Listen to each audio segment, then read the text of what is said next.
C'est que, et peut-être les deux sexes sont-ils plus apparentés qu'on ne le croit. Oui. Et peut-être le grand renouvellement du monde consistera-t-il en ceci, que l'homme et la jeune femme, libérés de tous les errements et de tous les malaises, se chercheront mutuellement, non pas comme contraires, mais comme frères et sœurs, et comme voisins, et s'uniront comme des êtres humains pour porter simplement, sérieusement, patiemment, cette pesante différence sexuelle qui leur est imposée. Alors qu'est-ce que tu commentes là-dessus? Je dis que simplement, quelqu'un d'autre, un jour, le sexe va prendre une libération vraie, réelle. Et on regardera, il y a quelqu'un qui disait, on regardera un sexe comme on regarde une main, je veux dire. C'est quelque chose de complètement naturel. C'est sûr qu'on a tout notre fonctionnement d'amour. Maintenant, il y a quelque chose qui nous amène à trouver dans cette différence sexuelle une complémentarité. Ça, c'est évident, quoi. Alors, je vais te poser une question plus précise. Est-ce que les femmes ont la même façon de parler que les hommes? Est-ce qu'elles parlent de la même manière, des mêmes choses? Ou est-ce que là, tu vois une différence dans cette façon de s'exprimer? Globalement, c'est difficile. Il y a une polarisation, bien sûr que oui. On retrouve cette polarisation, c'est sûr, c'est évident. Oui. Il y a une énergie qui est plus féminine et une énergie qui est plus masculine. De toute façon, en chaque être humain, il y a du féminin et du masculin. Oui, alors justement, oui. Oui. Et donc, Attention, là, ça va s'envoler les trucs. ouais. Pour l'instant, ça va. Si, il y en a au milieu là qui va sortir. Donc, moi, je ne fais pas de généralisation des femmes. Je veux bien parler du féminin et du masculin. Bon, alors, essaye, oui, vas-y. Et donc, oui, l'énergie féminine, elle accueille, elle reçoit, elle perçoit. Ça, c'est le yin. D'ailleurs, au début, j'étais ignare. Je découvre les choses au fur et à mesure. Oui. Le premier livre que j'ai écrit, Yin-Yang. Yin-Yang, on entend parler de ça, Yin-Yang. Je ne savais pas comment ça s'écrit. Et j'ai été chercher. Et dans le Yang, donc A-N-G, Y-A-N-G, Ah, et Ying, au début, je mettais Y-I-N-G. Et là, Eh je me oui. suis dit, ça n'allait pas. Ça n'allait pas. faut pas mettre des G partout. Le yang, il pénètre. C'est le ra, c'est le soleil, c'est l'expression. C'est une énergie qui rentre, qui concrète. C'est la conquête, carrément. Hein. Et le yin, il reçoit. Mais c'est pas ying, c'est yin. Oui, mais enfin, mon cher ami, je me permets quand même de préciser ça une chose, à savoir que les femmes, quand elles te parlent, elles sont souvent très intrusives. Donc, elles se font parfois plus écouter, plus s'exprimer que les hommes. Donc, de ce côté-là, dans l'émission, elles n'ont rien à envier aux hommes. Et c'est pas une question d'envie, je suis absolument d'accord. Il y a beaucoup de masculin chez les femmes, surtout dans notre société. Oui. Et il y a beaucoup de féminin chez les hommes. Donc, on est en train de vivre quelque chose qui rejoint ce texte-là, où les énergies vont se relier, se marier, pas en compétition, pas en confrontation, mais en union, quoi. Et c'est tout un genre, une mutation là qui est en train de se vivre. Et c'est sûr Mais peut-être que ça ne s'exprime pas sur le même plan. Peut-être que les femmes sont plus dans la libération de la parole et les hommes plus dans la libération du corps, par exemple. D'où le problème du viol, etc. C'est bien possible. Il y a vraiment beaucoup de choses qui s'ouvrent quand on sort des mécanismes, des stéréotypes, hein, et qui fait que... C'est pour ça que je ne parle pas des femmes et des hommes. Moi, je parle très clairement du féminin et du masculin. Oui. Ça, c'est clair. Ah ben oui, c'est comme un peu Jung, mais d'accord. Bon, mettons.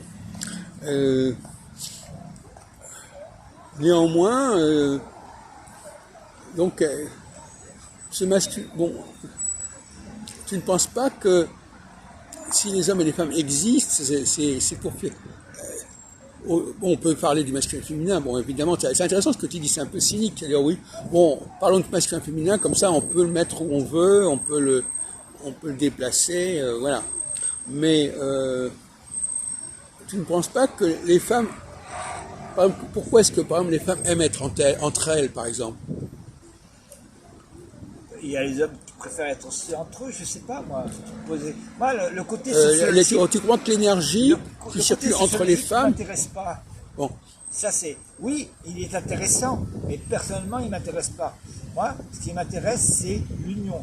C'est comment les choses vont se marier, comment on va s'ouvrir, comment on va rencontrer. Tout à l'heure, je disais avec quelqu'un, oui. ça serait trop rigolo si, à minuit, il y avait un coup de baguette magique et on changeait de sexe. J'en ai parlé tout à l'heure. Oui. Ce serait extraordinaire.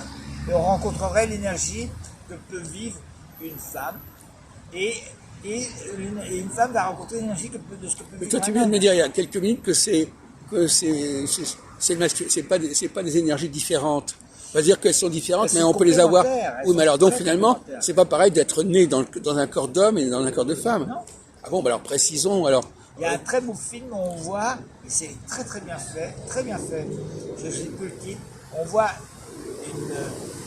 dès 7-8 ans, peut-être même avant, un être humain qui est né dans un corps d'homme, sexuellement parlant, et qui petit à petit voit se développer tout son côté féminin, au point de se reconnaître comme femme.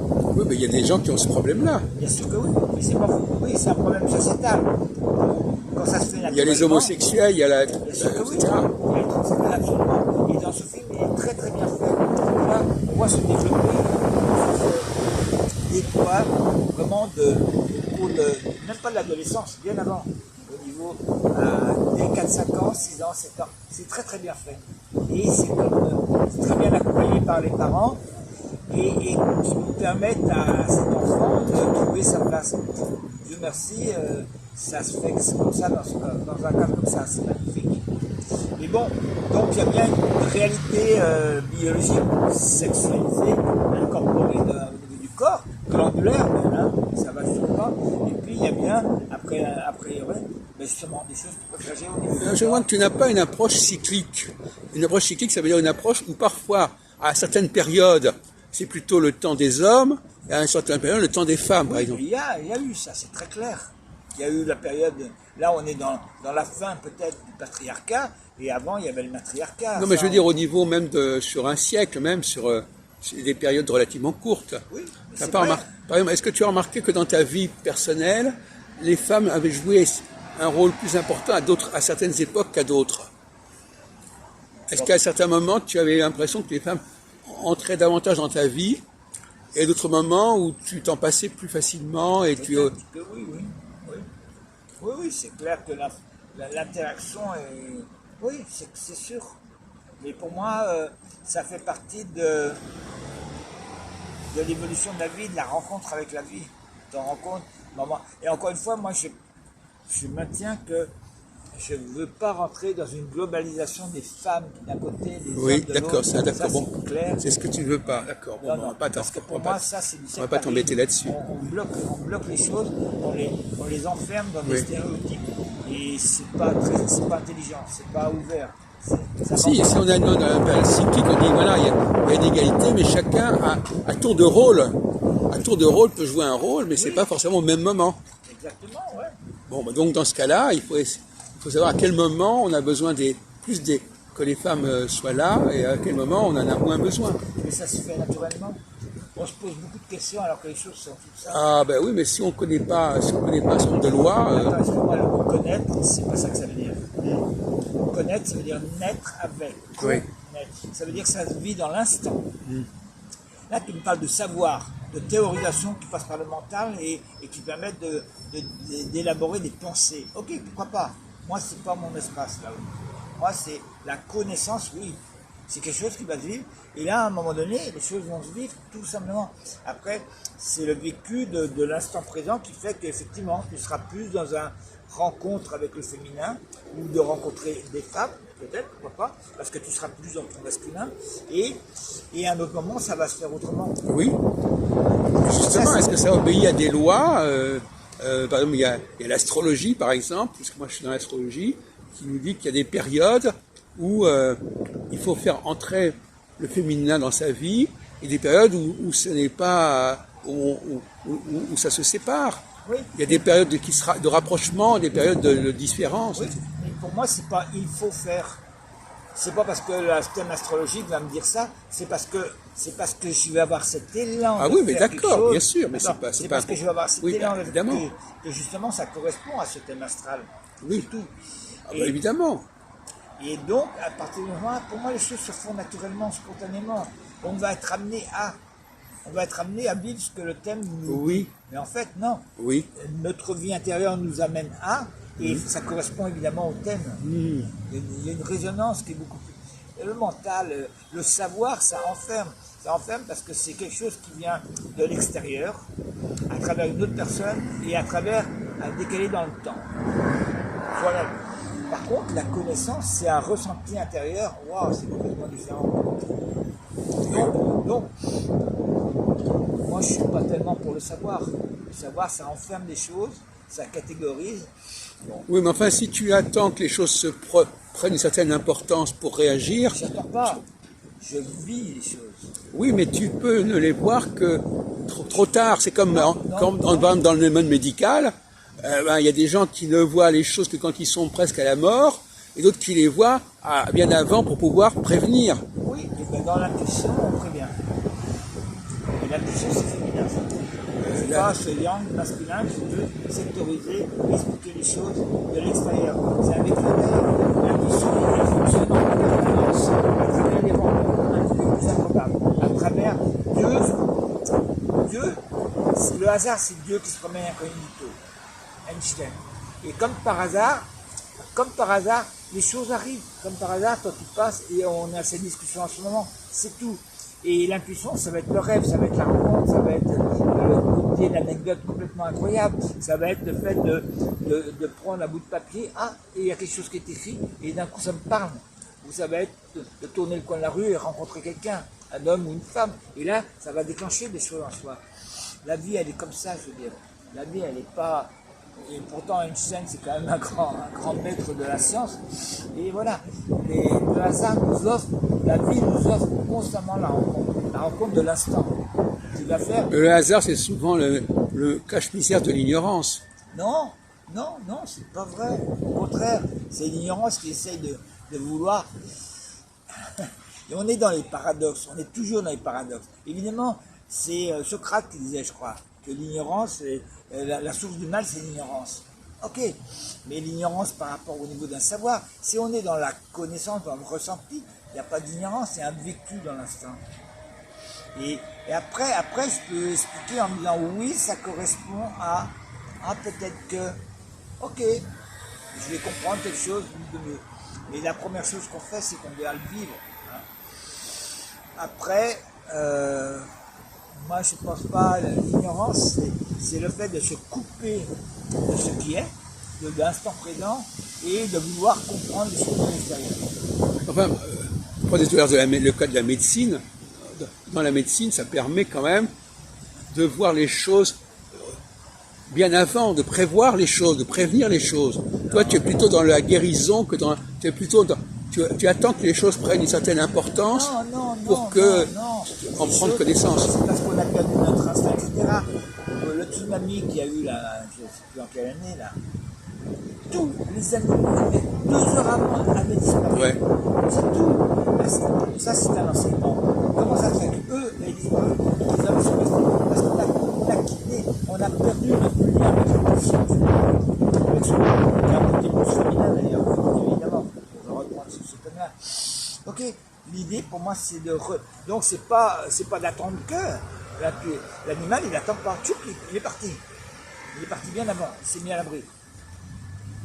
Et donc l'idée, oui, bien sûr que oui, il y a des progrès au niveau de la médecine, mais souvent, attendez, il faut voir ce qu'on dit, hein. Oups, il y a 30 ans, 40 ans, on empêchait les femmes d'allaiter. Les médecins, les pédiatres disaient aux femmes, n'allaitez pas. Attendez, c'est le discours officiel de la médecine à l'époque. Dieu merci, depuis il y a eu un changement et on comprend, et on a étudié et on comprend tout ce qui se passe au niveau de l'allaitement, au niveau de la relation, au niveau des enzymes, au niveau des anticorps, etc. La meilleure vaccination pour un bébé, c'est le lait maternel. Ça, maintenant, médicalement, on le sait. Donc voilà, on a beaucoup, c'est toujours l'alliance des deux. Hein. Et souvent, on a tendance à catégoriser. Donc finalement, tu es contre la science quelque part. Non, Mais si, parce que Je suis pas contre, je suis pas ben, la contre. science, elle te dit, elle te fait des généralités, Je la suis science, contre elle te dit tout. comment les choses commencent. Toi, tu dis, non, non, l'individu s'en sort très bien, tout seul. Je pense que si on se relie à son être, si on laisse Voilà. vivre la vie en soi, oui, bien sûr que oui, les choses doivent être beaucoup plus. Ça ne veut pas dire que la science elle va pas m'aider, mais moi, si j'apprends que j'ai le cancer, oh, je ne vais pas me foutre de la chimio, de la thérapie, etc. Je sais que je vais mourir, je sais automatiquement de la même façon que je nais à l'instant précis qui est prévu au niveau l'astrotellurique, aussi au niveau de cette alliance des deux, c'est pareil pour la mort. Il y a un rendez-vous qui est là. D'accord. Justement, la mort, c'est justement quelque chose qui nous échappe. Nous sommes impuissants devant la mort. Bien sûr. C'est-à-dire la seule chose par laquelle nous sommes impuissants.